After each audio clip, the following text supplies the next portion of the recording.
तो इस वीडियो में आज हम बात करेंगे कि मुख्य हल क्या होता है और व्यापक हल क्या होता है। मुख्य हल किसे कहते हैं और व्यापक हल किसे कहते हैं, इसी की बात आज इस वीडियो में हम लोग करने वाले हैं। तो मैं हूं शिवम द्विवेदी और आप देख रहे हैं अपना पसंदीदा चैनल ज्ञानोदय के गुरुजी। ये हमारा कर्ण बैच है और इस कर्ण बैच में हम लोग पढ़ रहे हैं 11th क्लास की मैथ। और 11th क्लास की मैथ का जो ये आप चैप्टर देख रहे हैं वो चैप्टर नंबर है आपका 3, जिसे कहा जाता है त्रिकोणमिति फलन, ट्राइगोनोमेट्रिक फंक्शन। आज हम लोग देखेंगे कि त्रिकोणमिति सबसे पहले समीकरण होता क्या है। जैसे कि आपसे बोला जाए कि एक्स स्क्वायर प्लस का 5x प्लस का 6, अगर मैं बोलूँ तो हाँ कह सकता हूँ मैं कि ये क्या है, एक समीकरण है। अगर इसको पीछे जीरो लगा दिया जाए, अगर पीछे जीरो नहीं लगेगा तो समीकरण नहीं होगा। ये सारी चीजें मैं पहले भी एक्सप्लेन कर चुका हूं। अब यहां पर देखें तो x square plus 5x plus 6 equal to 0, और अगर हम लोग इसको सॉल्व करना शुरू कर दें तो इसका कुछ ना कुछ हल आ जाएगा, जैसे कि 6 के ऐसे खंड कि जोड़ने पे 5 आ जाए। तो इसलिए हम लोग इसको क्या कर लेंगे, सॉल्व कर लेंगे। लेकिन त्रिकोणमिति फलन क्या होता है? त्रिकोणमिति फलन वह फलन होगा, ट्राइगोनोमेट्रिक फंक्शन वो फंक्शन होगा जिसमें साइन कॉस टैन ये सारी चीज़ें लिखी होंगी। जैसे कि आप कह सकते हैं कि sine square theta plus cos square theta और इक्वल टू 1। इस थीटा की जगह पे अगर आपका मन करे तो आप x लिख सकते हैं, यहाँ पर भी x लिख सकते हैं, और इसको सॉल्व कर दीजिए, इससे x का मान निकाल लीजिए, बस वही हो जाएगा त्रिकोणमिति फलन का मान, वही हो जाएगा त्रिकोणमिति फलन का हल। इतनी बात आपको समझ में आ गई। लेकिन ये तो थोड़ा सा कठिन है। Sine square x plus cos square x equal to 1, ये थोड़ा सा कठिन है। तो फिर आसान क्या है सर? आसान ये है कि अगर आपसे बोला जाए कि साइन एक्स इक्वल टू 1/2, इस समीकरण को हल कीजिए, इस समीकरण को हल कीजिए, तो आप हल कर देंगे। कह देंगे कि हाँ सर ये साइन x इक्वल टू, ये जो 1/2 लिखा है ना सर, ये 30 डिग्री की वैल्यू है। तो आप तुरंत कह देंगे, देखिए थोड़ा सा यहाँ पे तरीका मैंने बदला है पढ़ाने का। यहाँ पे कह देंगे 1/2, 1/2 किसका मान है? साइन 30 का मान है, और 30 को हम लोग π/6 कहते हैं। तो इसका मतलब ये हो जाएगा साइन π/6। ये π/6 कहाँ से आया? ये रेडियन में लिखा हुआ है। अगर इसी को डिग्री में लिखा जाएगा तो ये 30 डिग्री कहलाएगा, यू नो। तो इसका मतलब x की जो वैल्यू आएगी बेटा कि वो आ जाएगी π/6। बस ये जो ब्लैक कलर से मैंने इतना काम किया, मैंने समीकरण को हल कर दिया, मैंने समीकरण को हल कर दिया, बस यही करना है। लेकिन एक सवाल फिर उठता है, क्या किसी समीकरण का एक ही हल होता है और हल नहीं हो सकते? हो सकते हैं। जैसे कि अगर आपसे बोल दिया जाए, देखिए मेरी बात को ध्यान से समझने की कोशिश करना। आप जानते हैं कि ये चतुर्थांश है, यहाँ पे जो होगा वो 0, फिर 90, 270, 180 और उसके बाद 270, ये पता है आपको। लेकिन ये x का वैल्यू π/6 आया है, या साइन x बराबर 1/2 लिखा है, तो क्या साइन x का मान केवल 1/2 एक ही चतुर्थांश में हो सकता है? क्या π/6 ही का मान 1/2 हो सकता है? क्या साइन π/6 का मान ही 1/2 हो सकता है? क्या और कोई मान नहीं हो सकता? हो सकता है। तो उन सारे मानों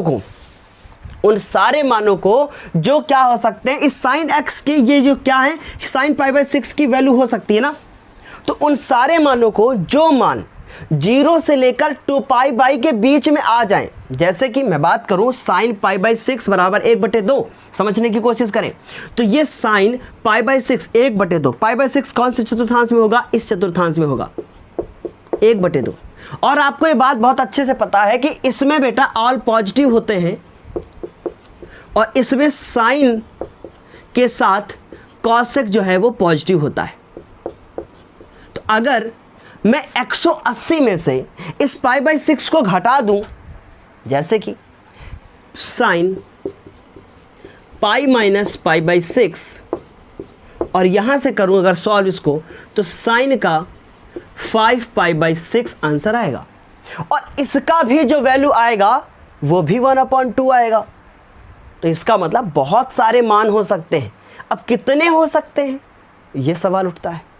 आपको बात अच्छे से पता है कि हर एक चक्कर के बाद, जब एक चक्कर पूरा हो जाएगा, सो 2π यहाँ से कंप्लीट हो जाएगा, और हर एक चक्कर के बाद बेटा इनके मान में क्या होने लगेगी, पुनरावृत्ति होने लगेगी। मतलब जब फिर से एक चक्कर पूरा हो जाएगा तो 2 पाई कंप्लीट फिर से वहाँ पहुँचेंगे। इसका मतलब अगर पाई अपॉन 6 में 2 पाई जोड़ दिया जाए तो जो वैल्यू आएगी उसको साइन के साथ लिखने पर फिर से 1/2 आ जाएगा। जैसे कि साइन 2 पाई और प्लस पाई बाई 6 अगर निकालूं तो 6 दूना 12, ये 13 पाई बाई 6, इसका भी मान निकाल लो साइन में, वैल्यू 1/2 ही आएगी। तो कुछ समझ में आई इतनी बात? हाँ, थोड़ा बहुत समझ में आया होगा जो मैंने सारी चीज़ें बताई। तो इसका क्या मतलब हुआ कि जो भी हम लोग वैल्यू निकालेंगे किसी भी त्रिकोणमितीय फलन की, वो वैल्यू अगर 0 से 2 पाई के बीच में है तो वो कहलाएगा उसका मुख्य हल। तो व्यापक हल फिर क्या होगा उसको भी समझेंगे। देखिए मैंने कहा कि जो भी वैल्यू, ठीक है, यहाँ लिख सकते हैं कि त्रिकोणमितीय फलन का वह मान जो 0 और 2 पाई बाई के बीच में हो, 2 पाई के बीच में हो, उसको हम लोग कहेंगे उसका मुख्य हल। लेकिन अभी ये कंप्लीट नहीं हुआ है, यहाँ पर बराबर का चिन्ह भी लगाओगे और यहाँ पर नहीं लगेगा। इसका मतलब x का मान अगर 0 भी आया है तो वो मुख्य हल ही कहलाएगा, वो मुख्य हल ही कहलाएगा। इतनी बात समझ में आ गई। लेकिन अब मान लो कि अगर आपको एक क्वेश्चन दे दिया जाए जिसमें कहा जाए कि उसका व्यापक हल भी ज्ञात करो, तो व्यापक हल क्या होगा समझने की कोशिश करें। अगर दे दिया जाए कि sine pi by sine x बराबर 1/2 ये दे दिया जाए और कहा जाए कि इसको हल करो, तो आप कह देंगे कि साइन पाई बाई 6 की जो वैल्यू होती है वो 1/2 होती है। ठीक है, साइन पाई बाई 6 की वैल्यू 1/2 होती है। इसका मतलब हम कह सकते हैं कि हाँ, पाई बाई 6 इसका पहला हल हो गया।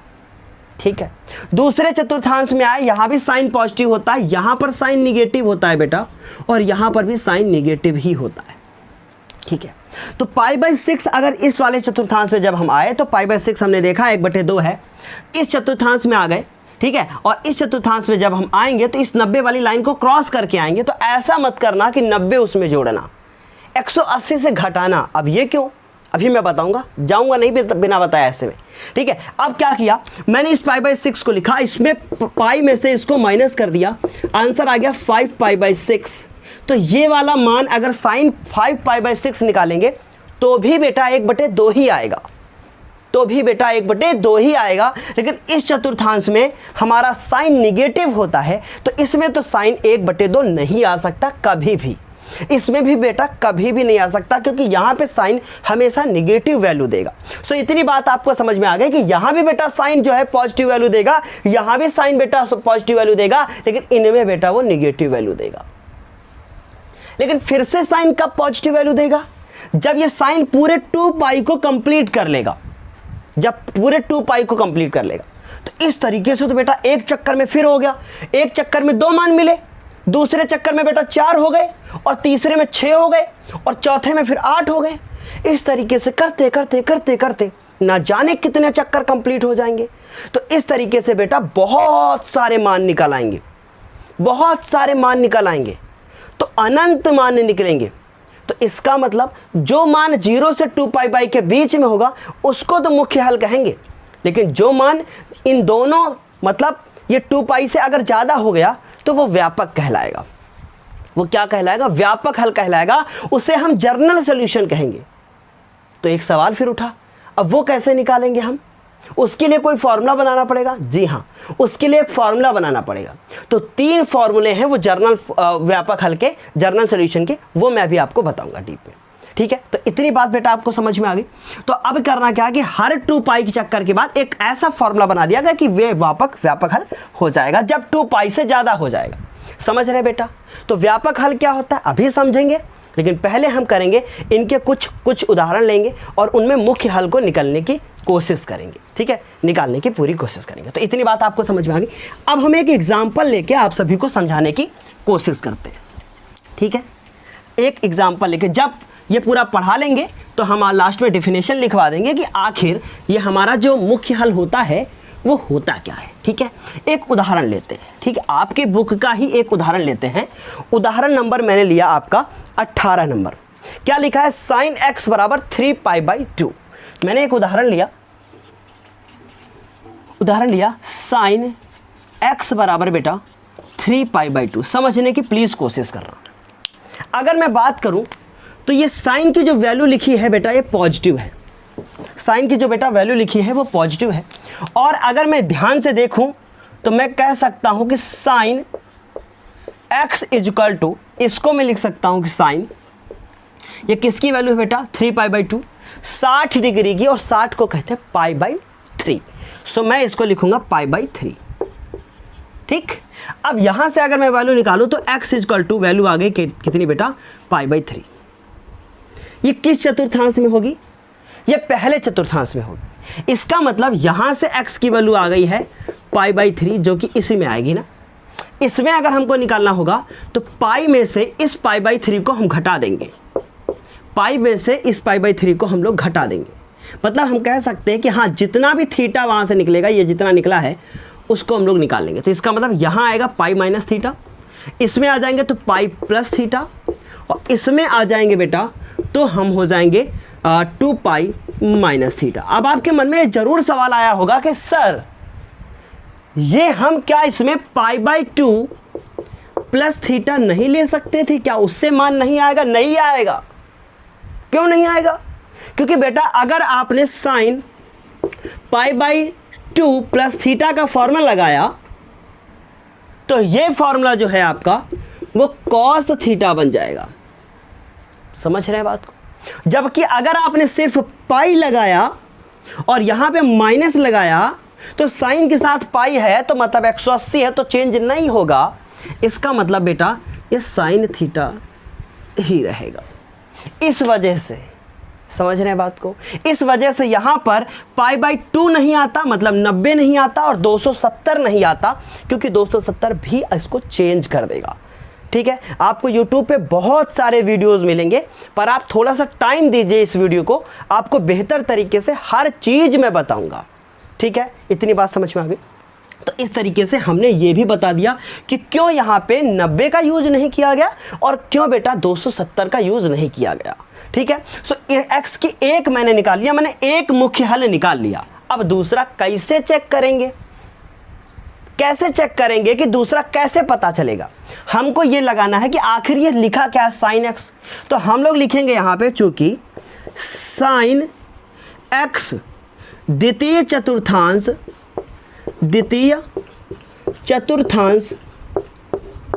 में भी क्या होगा? धनात्मक होगा। अतः हम अगर एक दूसरा हल निकालना चाहें तो x equal to pi minus क्या करेंगे, इस π/3 को कर देंगे। तो बेटा यहां से आ जाएगा 3 पाई और ये माइनस कर देंगे तो 2π/3।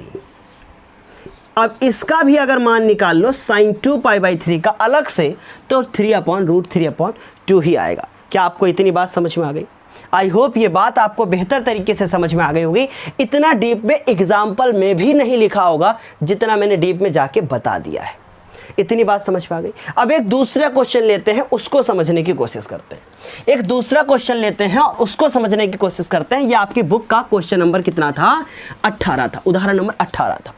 ठीक है, तो यहां करेंगे हम उदाहरण नंबर कौन सा? 19 बेटा। उदाहरण नंबर 19 क्या लिखा है? लिखा है tan x इक्वल टू 1/-√3। इसका मतलब यहां पे लिखा है हमारे पास tan x इक्वल टू -1/√3। अब ये क्वेश्चन लिखा है, डरने वाली कोई बात नहीं है, समझना है।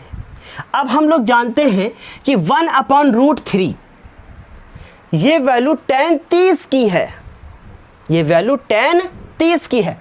तुरंत मैंने निकाला कि हाँ ये x इक्वल टू tan 30 ये दिया हुआ है, मतलब x इक्वल टू हम लोग यहाँ पे लिखेंगे कि शॉर्ट में रफ कॉपी पे लिखा मैंने कि tan x इक्वल टू -1/√3 लिखा है। इसका मतलब अगर मैं यहाँ से देखूँ, इस माइनस को मैं छोड़ दूँ और इसको हटा दूँ कि दिमाग में है ही नहीं, समझ लो, तो मैं इसको लिख सकता हूँ कि tan x equal to -tan -10 और 1/√3 मतलब 30 डिग्री, और 30 डिग्री का मतलब π/6। अब ये tan तो निगेटिव है, आजा सनम तेरी कसम, इसमें तो बेटा आल पॉजिटिव होंगे, इसमें तो tan पॉजिटिव होता ही है, और इसमें भी tan बेटा पॉजिटिव होता है। tan निगेटिव किस में होता है? tan निगेटिव किस में होता है? tan निगेटिव इसमें होता है, और tan निगेटिव इसमें होता है। ये सब पिछला मैं पढ़ा के आया हूं, अगर आपको नहीं समझ में आया तो समझ लीजिए। यहां भी निगेटिव, यहां भी निगेटिव। सो इसका मतलब बेटा ये हुआ कि अगर हम लोग की जो वैल्यू आई है π/6, ये कब आएगी? tan निगेटिव कब देगा? यदि हम लिखें कि चूंकि tan x equal to -tan 1/√3, इसका सॉरी π/6, तो हम लोग लिखेंगे अतः मुख्य हल अगर निकालना है तो हमारा इस वाले चतुर्थांश में और इस वाले चतुर्थांश में tan जो होता है वो निगेटिव होता है। तो हम लोग लिखेंगे कि अतः, तथा लिख लो, अतः मत लिखो, अतः तथा दूसरे और चौथे द्वितीय चतुर्थांश में tan क्या होता है? निगेटिव होता है, ऋणात्मक होता है। अतः मुख्य हल कौन कौन से निकलेंगे?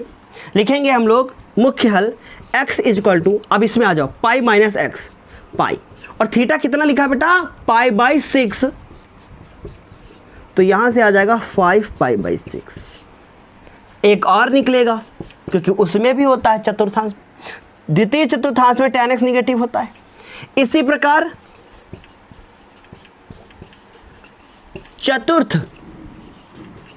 चतुर्थांश में भी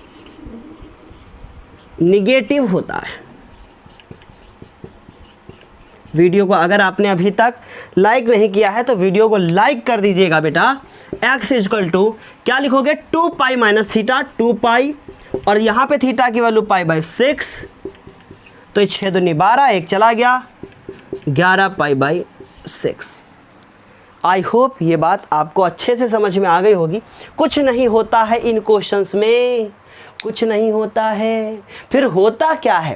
केवल इसकी वैल्यू ये समझ गए, ये खेल समझ गए, समझ लो ये क्वेश्चन समझ गए, समझ रहे हैं?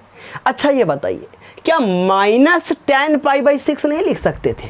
क्योंकि लिख सकते थे ना, लिख सकते थे, पर वो गलत होता। गलत क्यों होता? क्योंकि बेटा 0 से कम होता वो, जबकि x की वैल्यू 0 से ज़्यादा होनी चाहिए। समझ रहे हैं? 0 से ज़्यादा होनी चाहिए। आपकी इस वैल्यू देखिए, इसको देखिए, इसको देखिए, ये भी क्या है? 2π से कम है। इसको देखिए, ये जो मान निकाला है 2π से कम है, ये 2π से कम है। कैसे पता? 5/6 लिखा है ना, 5/6 लिखा है ना, तो इसका मतलब क्या है? 6 से इसको डिवाइड करोगे अगर, तो ये कम ही तो आएगा 2π से, है ना। और इसको भी अगर डिवाइड करोगे तो 6 दूनी 12, अगर 12 होता तब 2π आता ना, ये तो 11 ही और कम है, तो 2π से कम आएगा। कुछ समझ में आ रही थी? 360 डिग्री से कम है, तो ये क्या हो गए? इनके मुख्य हल हो गए। आई होप इतनी बात आपको बेहतरीन तरीके से समझ में आ गई होगी। अब मैं आप सभी को एक्सरसाइज की ओर ले जाता हूं। एक्सरसाइज 3.4 का पहला क्वेश्चन करता हूं, उसमें व्यापक हल भी बताऊंगा और मुख्य हल भी बताऊंगा। तो चलो जल्दी से स्क्रीनशॉट ले लो। अब मैं आप सभी के साथ एक बहुत इंपॉर्टेंट न्यूज़ शेयर करने वाला हूं। वो न्यूज़ ये है कि अब आप मुझे अनअकैडमी पर भी फॉलो कर सकते हैं। यदि आप मेरी क्लासेस को अनअकैडमी पर देखना चाहते हैं तो उसके लिए आपको डिस्क्रिप्शन बॉक्स में लिंक पर जाके क्लिक करना होगा। लेकिन उससे पहले मेरी बात तो कंप्लीट सुन लीजिए, मेरी बात ध्यान से सुनिएगा। अनअकैडमी पर मुझे फॉलो करने से आपका फ़ायदा क्या होगा? आपका फ़ायदा ये होगा कि 22 अगस्त को, जी हाँ बहुत ध्यान से सुना आपने, 22 अगस्त को अनअकैडमी पर होने वाला है एक विक्ट्री स्कॉलरशिप टेस्ट। इस विक्ट्री स्कॉलरशिप टेस्ट में आपको मिलेगा पूरे 6 मंथ का, जी हाँ पूरे 6 मंथ का आप सभी को मिल सकता है सब्सक्रिप्शन। जिसमें आपकी सारी क्लासेस जो होंगी वो फ्री हो जाएंगी। तो जल्दी से जाइए, उस टेस्ट को ज़रूर दीजिएगा। और उसके बाद दूसरी इंपॉर्टेंट चीज़, अनअकैडमी पर मुझे फॉलो कर लीजिए। वहाँ पर मेरी डेली क्लासेस होती हैं, मेरी स्पेशल क्लासेस होती हैं, जिनकी लिंक आपको नीचे डिस्क्रिप्शन बॉक्स में मिल जाएंगी। जब आप मेरी स्पेशल क्लासेस को देखेंगे तो उसके लिए आपको एक कोड की ज़रूरत पड़ेगी, और वो कोड जो होगा वो आपका होगा गुरुजी लाइव। जी हाँ, बहुत ध्यान से आप सुनिएगा, गुरुजी लाइव। इस कोड के बिना आपकी स्पेशल क्लास अनलॉक नहीं हो पाएगी। सो ये आपके पास मौका है, आपका बहुत बड़ा फायदा है इस कोड से, गुरुजी लाइव। ये हमारा कोड है जिसका यूज़ करके आप पूरे 10% का डिस्काउंट भी पा सकते हैं जब आप चाहेंगे कि प्लस पे सब्सक्रिप्शन लेने के लिए। और साथ ही साथ आपको इस कोड से ये भी फ़ायदा होगा कि आपकी स्पेशल क्लास भी अनलॉक हो जाएगी। तो चलिए अब हम लोग बढ़ते हैं अगले क्वेश्चन की ओर। चलो, एक्सरसाइज 3.4 ध्यान से समझना। इसका पहला क्वेश्चन करेंगे, फिर व्यापक हल को बीच में समझेंगे। तो एक साथ मुख्य हल और व्यापक हल मैं दोनों बता दूंगा, ठीक है। तो देखिए मेरी बात ध्यान से सुनिएगा। पहला क्वेश्चन क्या लिखा है बेटा स्क्रीन पे? पहला क्वेश्चन आपको दिखा नहीं होगा, अब लिखेंगे हम तभी दिखेगा। 10x क्या लिखा हुआ? 10x इजकल टू √3 लिखा है। बहुत आसानी से कर लोगे, मेरा ये मानना है। कह रहे हैं find the principal and the general solution, मतलब मुख्य हल और व्यापक हल दोनों ज्ञात करो, दोनों निकालो। अभी तक तो मुख्य सीखा है, व्यापक तो सीखा ही नहीं है। व्यापक तो बहुत आसान है, मुख्य से बहुत ज़्यादा आसान है।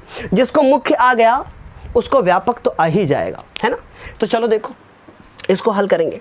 सबसे पहले हम लोग यहाँ लिखेंगे कि चूंकि 10x इजकल टू ये √3 लिखा है और ये √3 वैल्यू होता है बेटा 60 का, इसका मतलब π/3 का। तो हम लोग लिखेंगे कि 10 π/3 लिख दिया। ये 60 डिग्री है बेटा, ठीक है। जिसको भी ना समझ में आया 60 लिख के पाई से गुणा करके 180 से भाग कर लिया करो, बदल जाएगा। 60 कम 60 60 दिया, ठीक है। इतनी बात समझ पा गए। तो ये हो गया। अतः इसका मुख्य हल निकालेंगे। अच्छा बताओ, ये जो हमने निकाला है 10 π/3 किस चतुर्थांश में? पहले में। क्यों? क्योंकि 0 से ज़्यादा है और 90 से कम है। बनाया मैंने डायग्राम, ठीक। 10 की बात करें तो ये पॉजिटिव वैल्यू दे रहा, निगेटिव नहीं है। और 10 पॉजिटिव बेटा इसमें होता है और बेटा इसमें होता है। यहाँ निगेटिव देता है बेटा 10 और यहाँ पर निगेटिव देता है। इसका मतलब अब हमें इन दोनों में वैल्यू निकालनी पड़ेगी। तो आपको बहुत अच्छे से पता है कि इसमें तो x की जो वैल्यू यहाँ से निकलती है वही हो जाती है, और इसमें बेटा हो जाती है x इजकल टू π-θ, और इसमें होता है बेटा π+θ, और इसमें होता है x इजकल टू बेटा 2π-θ। समझ गए? सो इसमें अगर हम आएंगे तो हम लोग मुख्य हल निकाल रहे हैं। तो मुख्य हल पहला x इजकल टू कितना आ जाएगा बेटा? डायरेक्ट यही आ जाएगा, क्योंकि पहले चतुर्थांश में पॉजिटिव वैल्यू ही देगा। इसका मतलब बेटा ये हो जाएगा π/3। ये पहला हल हो गया। तथा अब ये देखो कौन से चतुर्थांश में हम लोग? तीसरे में। और तीसरे में ही 10 पॉजिटिव होता है। इसका मतलब x is equal to pi plus ये वाला π/3 और जोड़ दोगे इसमें, यह आंसर आ जाएगा 3 1 कम 3 और 1 4, 4π/3। कुछ था? कुछ है मेरे लाल? कुछ नहीं है, सब आसान है। समझ रहे हैं मेरी बात? तो ये हमने क्या निकाल लिया? मुख्य हल। अब मैं व्यापक हल निकलने के आपको फॉर्मूले बताता हूँ। अगर ये लिख लेना, फिर साफ करूँगा, फिर इसके बाद आगे सॉल्व करूँगा। अब मैं व्यापक हल बताता हूँ। व्यापक हल क्या होता है?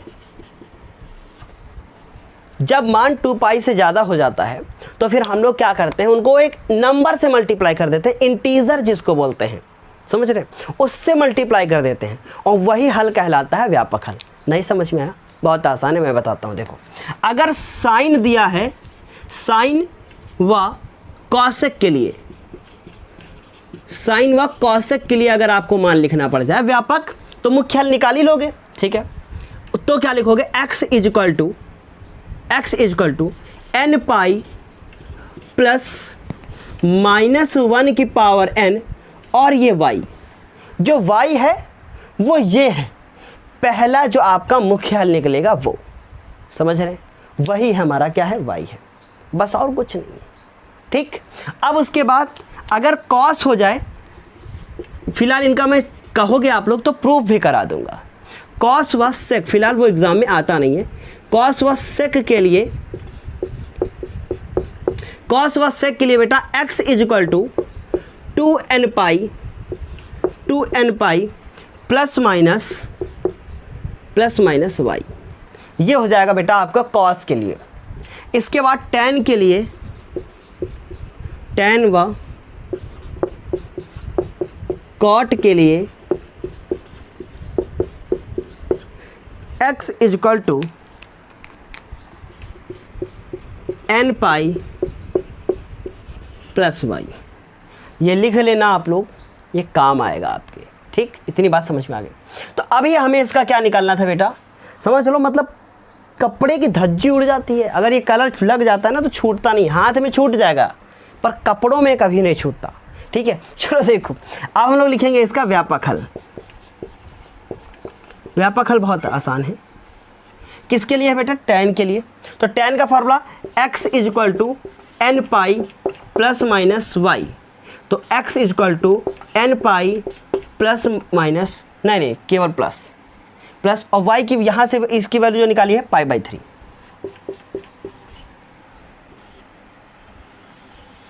अब आप ये मत समझना कि सर ये x की वैल्यू थी, जो हमने कहा हल निकालोगे ये उसकी वैल्यू हो जाएगी, समझ गए।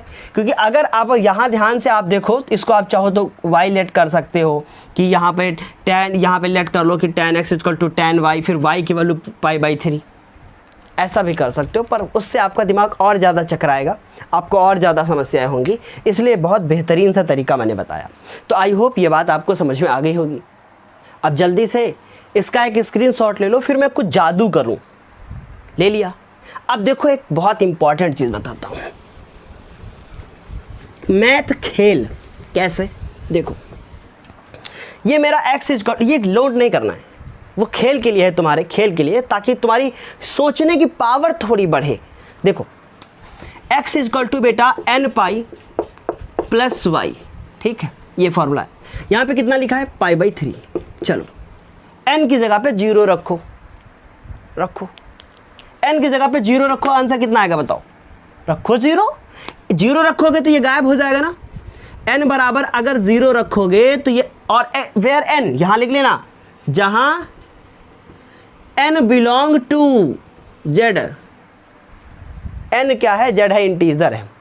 देखो 0 रखोगे, 0 रखने पर क्या होगा, n बराबर 0 रखने पे ये पूरा पार्ट गायब, π/3। चलो अब n बराबर 1 रखो, 1 रख के देखो, पाई प्लस π/3, आंसर क्या आया 4π/3। चलो हो गया, दूसरा हल निकला। n बराबर 2 रखो 2π प्लस π/3, कौन से चतुर्थांश में पहुंच गए, पहले में एक राउंड पूरा हो चुका है, खेल देखो। तो इसका मतलब क्या होगा, x equal to 2π plus π/3, answer 3 दूना 6 7π/3। अब ये 2π से ज़्यादा है बेटा, तो इसका मतलब ये तो इसके मुख्य हल थे, और ये सारे क्या हैं, व्यापक हल हैं। समझ रहे हैं, इसका मतलब व्यापक हल का एक पार्ट है मुख्य हल, जो केवल ये कहता है कि 0 से 2π के बीच में वैल्यू होनी चाहिए। ये थी धमाकेदार बात, समझ में आई बात। वैल्यू रखते चले जाओगे, 3 रखोगे अगर तो 3π का मतलब समझते हो, एक राउंड पूरा और आधा राउंड पूरा पहुंच के फिर से तीसरे चतुर्थांश में आ गए बेटा। 3π का मतलब समझते हो, यहां से लेकर यहां तक एक पूरा पाई, 2π हो गए, आधे चल के आए 3π हो गए, यहां पहुंच गए। फिर से 3π की जगह आप 4 रखोगे तो 4π, फिर कहां पहुंच जाओगे, फिर यहां पहुंच जाओगे, फिर जब जोड़ोगे तो 5π हो जाएगा, फिर यहां आ जाओगे। π/2 का खेल नहीं है, क्योंकि ऐसे ही चल रहा है, बस कुछ चढ़ रहा है दिमाग में।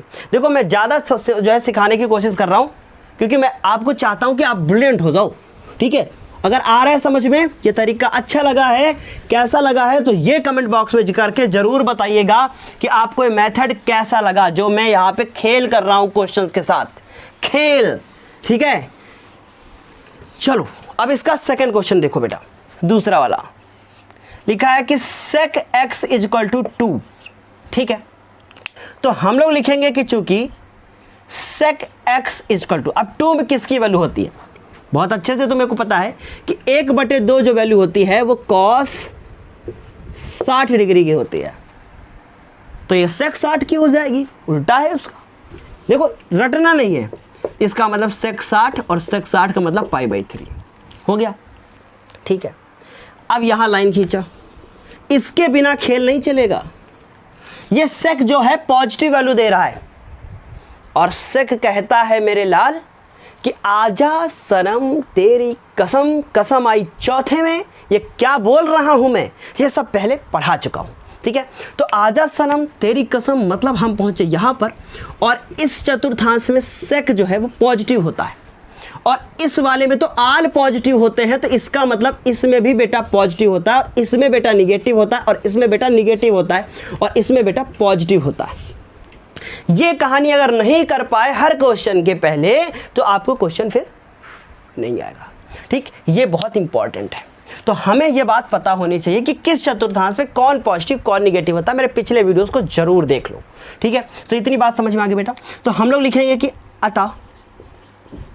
अतः मुख्य हल, ठीक है, या फिर और लिखना चाहो कि लिख दो कि चूंकि तथा sec x प्रथम व और कौन सा है चतुर्थ, फोर्थ क्वाड्रेंट मतलब चतुर्थ चतुर्थांश में धनात्मक होता है। आई नो कि मैं बहुत तेज़ी से आप लोगों के लिए क्लासेस लेके नहीं आ पा रहा हूँ, ठीक है, मुझे पता है ये बात कि मैं आप लोगों के लिए क्लासेस लेके बहुत नहीं आ रहा हूँ जल्दी, पर हाँ जितनी भी लेके आ रहा हूँ आपके लिए बहुत अच्छा है और बहुत जल्द ही मैं सब कुछ ठीक कर लूँगा, ठीक है। कुछ समस्याएं ज़िंदगी में ऐसी होती हैं जो शेयर नहीं की जा सकती, ठीक है, क्योंकि अभी आजकल फ़ैन क्लब भी बन गया है, समझो बात को। तो ये क्या हो गया, sec x प्रथम व चतुर्थांश में धनात्मक होता है, तो इसका ये मतलब हुआ कि मुख्य हल निकालेंगे बेटा, मुख्य हल निकालेंगे। सो मुख्य हल अगर निकालेंगे तो क्या होगा बेटा, देखो हम लोग लिखेंगे x इक्वल टू, ये π/3 तो पहला आ ही गया क्योंकि ये पॉजिटिव है ही, तथा चतुर्थांश के लिए हम लोग करेंगे x इक्वल टू, मैंने आपको बताया था कि 2π में वैल्यू को घटा दोगे, अभी पीछे करके आए हो आप, तो इसका मतलब बेटा 2π माइनस π/3, 3 2 जा 6 और ये पाई चले गए, 3 2 जा 6 पाई मत चला गया 5π/3, समझ रहे हो, 3 2 जा 6, 3 2 जा 6 और एक चला गया 5π/3, 3 दूना 6। याद कर लेना, अगर नीचे वाले का पढ़ा और ऊपर वाले संख्या 2 बार में चली गई समझ लो आपका आंसर गलत आ गया है, क्योंकि 3 दूना 6, 6 नहीं आना चाहिए, 5 आ गया है, कम आना चाहिए। अगर ज़्यादा 6 आ जाता 7 हो जाता तो गलत होता, क्योंकि 2 बार में चला गया, इसका मतलब 2π से ज़्यादा हो गया, समझ रहे हो, हाँ ये बात है, ये हमने निकाल लिया, ठीक है। अभी तो मुख्य हल निकाले बेटा, अब व्यापक पे आ जाओ।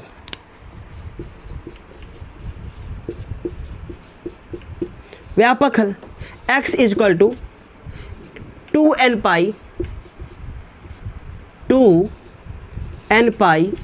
प्लस माइनस, और यहां से देखो पहला हल π/3। ये कहानी कंप्लीट। ये किसके लिए बताया था, कॉस और सेक के लिए, हो गया। चलो जल्दी से स्क्रीनशॉट ले लो, आ गया समझ में, ठीक है। आप चाहो तो यहाँ और भी लिख सकते हो, वेयर जहाँ n बिलोंग टू z, ये भी लास्ट में लिख लेना बगल में, ठीक है। आ गया समझ में। अब मैं इसका अगला करूँ, चलो। अच्छा एक बात पूछूं मैं आपसे, बताओ जल्दी से कैसा लग रहा है पढ़ के, क्योंकि ये आप लोगों का ना जो ये कैसा लग रहा है पूछता हूँ ना, ये बहुत ज़रूरी होता है, ठीक है। और हाँ एक बात और है, नहीं बताऊँगा चलो बेटा दूसरा क्वेश्चन हो गया। तीसरा देखो, cot x equal to minus का √3, ये दिया है कहानी में, ट्विस्ट आया। कॉट में √3 वैल्यू होती है 30 डिग्री की, 30 डिग्री की, ठीक बेटा। तो हम लोग लिखेंगे इस तरह से, क्यों बोलता हूँ मैं पता है, ताकि आपको बोर ना फील हो, बस cot x equal to minus, और बेटा ये कॉट की जो tan वैल्यू लिखी है ये 30 डिग्री होती है और 30 को कहते हैं बेटा π/6, π/6 कहा जाता है। कोई बात नहीं, होने दो। खींचा, यहाँ पे सारे तो पॉजिटिव होते ही हैं। इसमें कॉट कैसा होता है? निगेटिव होता है। इसमें कॉट पॉजिटिव होता है, इसमें कॉट निगेटिव होता है। और हमें किसकी वैल्यू चाहिए? कॉट में निगेटिव की, है ना। तो इसका मतलब मुझे पाई में से ये जो π/6 आया वो घटाना पड़ेगा, मतलब π-x करना पड़ेगा और 2π-x करना पड़ेगा। समझ रहे? इनकी कहानी क्लोज, खत्म। ठीक है, तो हमने क्या किया बेटा, समझेगा मेरी बात को। हमने क्या किया, हमने लिखा कि चूंकि कॉट एक्स सेकंड व शॉर्ट में, और शॉर्ट में धीरे धीरे शॉर्ट में आएंगे, सेकंड व फोर्थ चतुर्थांश में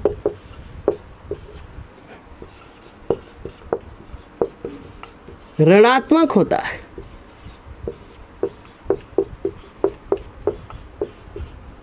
ठीक, तो देखो फिर ऋणात्मक होता है तो क्या लिखेंगे? तो हम लोग लिखेंगे कि मुख्य हल x इजक्वल टू क्या लिखोगे? पाई माइनस ये जो π/6 आया है। अच्छा एक बात पूछूं,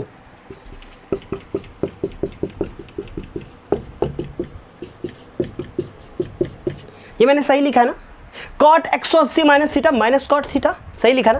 तो बस उसी की जगह पे ये लिख दिया गया, समझ लो, समझ रहे हो ना? उसी की जगह पे समझ लो ये लिख दिया गया, ये देखो, ताकि वैल्यू पॉजिटिव आ जाए। क्लियर? हाँ, बस और कुछ नहीं है, और कोई कहानी नहीं है। देखो ये बात समझ आ गई। एक बात बताऊं मैं, अदर टीचर की तुलना में जब मेरी क्लास चलती है तो मेरी क्लास में थोड़ा समय पीछे से चीज़ों को रिलेट करने की कोशिश करता हूँ। इसलिए मेरी क्लास, जैसे कहें मेरे व्यूज़ कम आते हैं, मेरी क्लास लोगों को कम अच्छी लगती है, उसका रीज़न क्या है ना, उन्हीं को समझ में आती है जो शुरू से पढ़ के आते हैं। ठीक है, तो ये कहानी हो गई बेटा π/6। अभी और आएगा, इसमें भी तो आएगा। तो हम लोग लिखेंगे तथा x इजक्वल टू 2π माइनस ये π/6 फिर से घटाएंगे, तो इसका आंसर आ जाएगा 6 दूनी 12 और 1 चला गया 13, नहीं 11 है। 13 कैसे हो जाएगा? 11 13 हो गया तो 6 से काटोगे तो गड़बड़ नहीं हो जाएगा?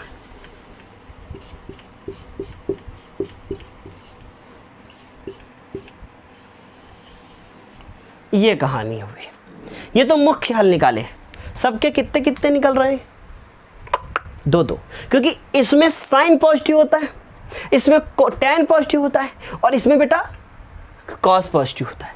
इन तीन, मतलब ये 3 खाने बटे हुए, और वो वाला क्या है? सबके लिए। तो सबके लिए एक एक सबका अपना अपना घर और एक किराए वाला घर, समझ रहे हो ना? तो मतलब कितने मुख्य हल आएंगे? सबके 2-2 आएंगे। व्यापक कितने आएंगे? व्यापक 1 आएगा, पर व्यापक हल एक ऐसा हल है जिसमें बहुत सारे हल छुपे हुए, अनंत। ठीक है, तुम्हें नहीं कह रहा हूँ, कोई पीछे से झांक रहा था ना, समझो उसको कह रहा हूँ। अब क्या होगा बेटा? व्यापक हल। व्यापक हल क्या होता है बेटा? x इजक्वल टू n π, किसके लिए लिख रहा हूँ मैं? कॉट के लिए लिख रहा हूँ, n π plus y। So y की जगह पे 5π/6, where n belong to, where की जगह बेटा आप क्या लिखोगे हिंदी में? जहाँ। ये कहानी है। आई बात समझ में? ये कहानी बेटा। ठीक है, तो 3 क्वेश्चन हो गए। इस तरीके से अभी एक और बचा ना, कॉसेक वाला, उसको भी करा के जाऊंगा।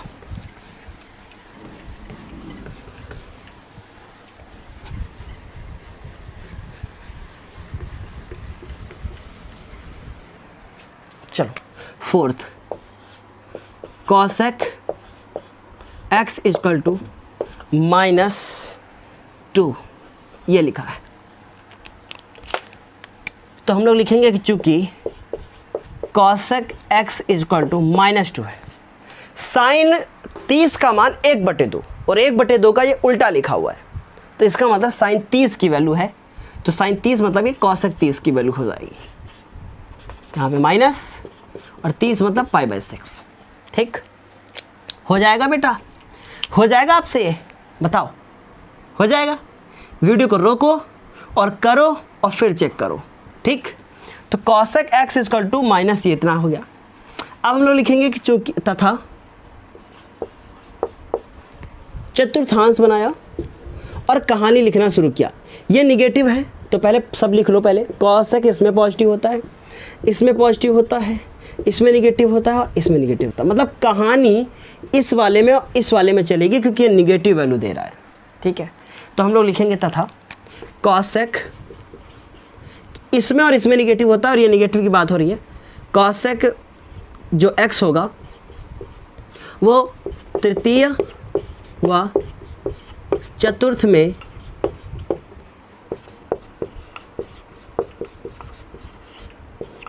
ऋणात्मक होता है। अतः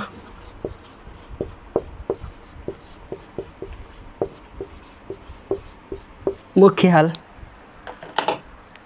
x इक्वल टू, ये π/6 है ना, इसमें क्या कहता है पाई प्लस थीटा या पाई प्लस x, जो भी आप लिखना चाहो। इसमें 2π माइनस 3π/2 नहीं कर सकते हो, क्यों? रीज़न बता चुके हैं आपको। ठीक, रीज़न इसलिए कि 3π/2 का मतलब 18 3 54 और 2 से काट दिया 270 और 270 में साइन कॉस सब ये चेंज हो जाता है और पाई 2π में चेंज नहीं होता, यही रीज़न है।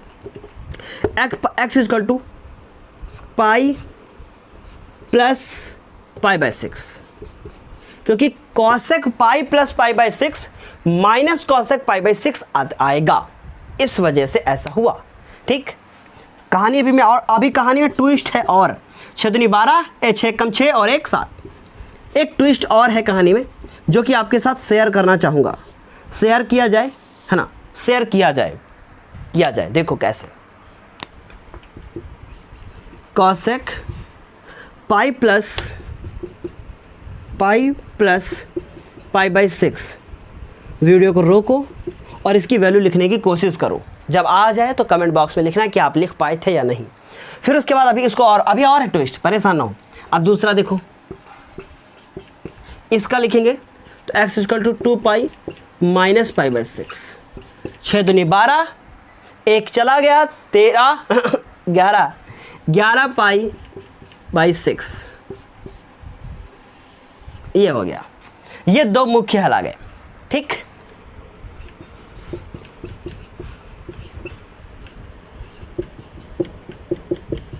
चलो एक बात पूछता हूँ, देखो कॉसेक पाई प्लस π/6, ठीक है, इसका मान निकालो, क्या आएगा?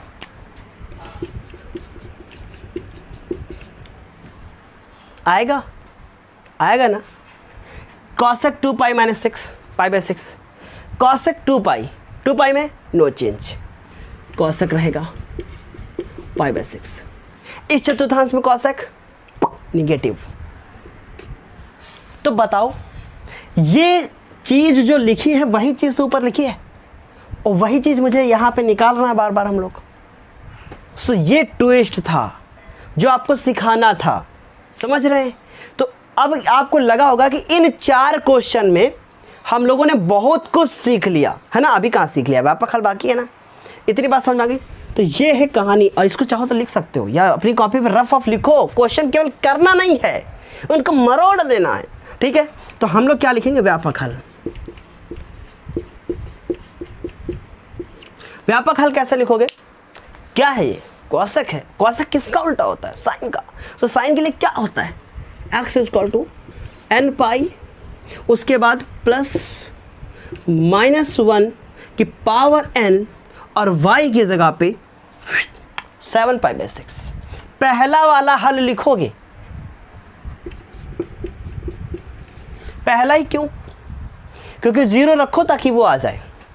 यहां आप लिख सकते हैं कि where n belong to z। तो ये कहानी है, ये कहानी में ट्विस्ट है। तो इतनी बात आपको समझ में आ गई। इस तरीके से हम लोगों ने 4 क्वेश्चन कर लिए। अभी इस एक्सरसाइज के कितने क्वेश्चन बाकी हैं? 5। उन क्वेश्चंस को मैं अगले वीडियोस में बताऊंगा, ठीक है? उन क्वेश्चंस को मैं अगले वीडियो में बताऊंगा। अब मैं आप सभी को कुछ होमवर्क देके जाता हूँ, ठीक है? कुछ होमवर्क देके जाता हूँ, उनको आप लोग लगाएंगे, ठीक है? कुछ होमवर्क देके जाता हूँ, 2 क्वेश्चन देके जाऊँगा। इनको जब आप लोग लगा लेना तो आंसर बता देना आपको समझ में आया है नहीं, क्योंकि आपका रिस्पॉन्स मेरे लिए बहुत ज़्यादा मायने रखता है। उदाहरण नंबर 20 और उदाहरण नंबर 21, क्या लिखा हुआ है? 20 number, sine x is equal to minus का 3/2 √3/2 and cos equal to cos x is equal to 1/2। ये 2 क्वेश्चन है, उदाहरण नंबर 20 और 21, ये 2 उदाहरण। तो इस तरीके से हम लोगों ने उदाहरण कर लिए, 4 क्वेश्चन कर लिए, बहुत कुछ कर लिया, है ना? तो क्लास कैसी लगी है बताना मत भूलिएगा, और साथ ही साथ कमेंट के साथ साथ आप ये भी कीजिएगा कि अगर नए हैं चैनल पर तो सब्सक्राइब कर लीजिएगा, और कर ही लिया होगा अगर आपने यहाँ तक देखा है तो आई होप इतनी बात समझ में आ गई होगी। चलिए इस क्लास को ख़त्म करते हैं, तब तक के लिए bye bye, take care, thank you, best of luck, best of luck, best of luck.